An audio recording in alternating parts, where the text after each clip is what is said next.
So ఎప్పుడైనా చిన్న పిల్లల్లో ఎస్పెషల్లీ బేబీ బాయ్స్ అంటే మగవాళ్ళలో చిన్న బేబీస్లో ఎప్పుడైనా ఒక సైడ్ మన స్క్రోటంలో టెస్టిస్ అనేది కనిపించకపోవటం ఎప్పుడైనా చూసి ఉండొచ్చు మనం.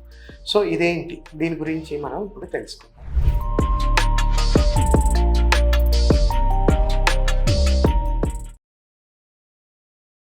హాయ్, నేను మీ డాక్టర్ ప్రవీణ్, కన్సల్టెంట్ యూరాలజిస్ట్ మరియు ఆండ్రాలజిస్ట్.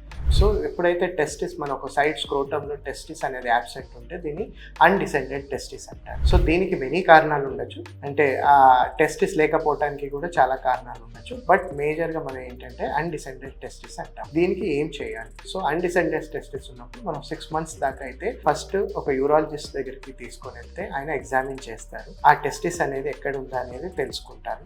అంటే ఇంగ్వైనల్, అంటే అక్కడ మనకి బాడీలో కడుపు లోపల ఉందా, లేకపోతే ఇంగ్వైనల్ రీజన్లో ఉందా అనేది చూస్తారు. ఎప్పుడైతే మనకి ఇంగ్వైనల్ రీజన్లో ఉంది అనుకుంటే మనం 6 months దాకా వెయిట్ చేస్తాం. కొన్నిసార్లు స్పాంటేనియస్గా కూడా ఆ టెస్టిస్ అనేది కిందకు వస్తుంది.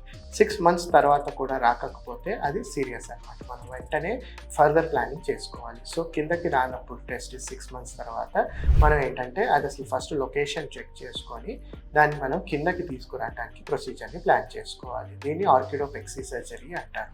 సో ఈ ప్రొసీజర్ ఏంటంటే 6 months to 1 year లోపలే చేసుకోవాలి.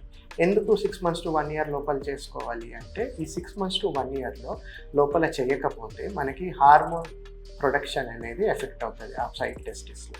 అన్డిసెండెడ్ టెస్టిస్ వల్ల ఏమన్నా ప్రాబ్లమా ఉంది అంటే ఈ అన్డిసెండెడ్ టెస్టిస్లో నార్మల్ పీపుల్లో కన్నా ఈ అన్డిసెండెడ్ టెస్టిస్లో 10% హయ్యర్ రిస్క్ ఆఫ్ క్యాన్సర్స్ ఉంటాయి అన్నమాట. సో ఇవి మనం ఐడెంటిఫై చేయటం ఎంత ఇంపార్టెంటో దానికి కరెక్ట్ ట్రీట్మెంట్ తీసుకోవటం, కరెక్ట్ టైంలో ట్రీట్మెంట్ తీసుకోవటం అనేది చాలా ఇంపార్టెంట్.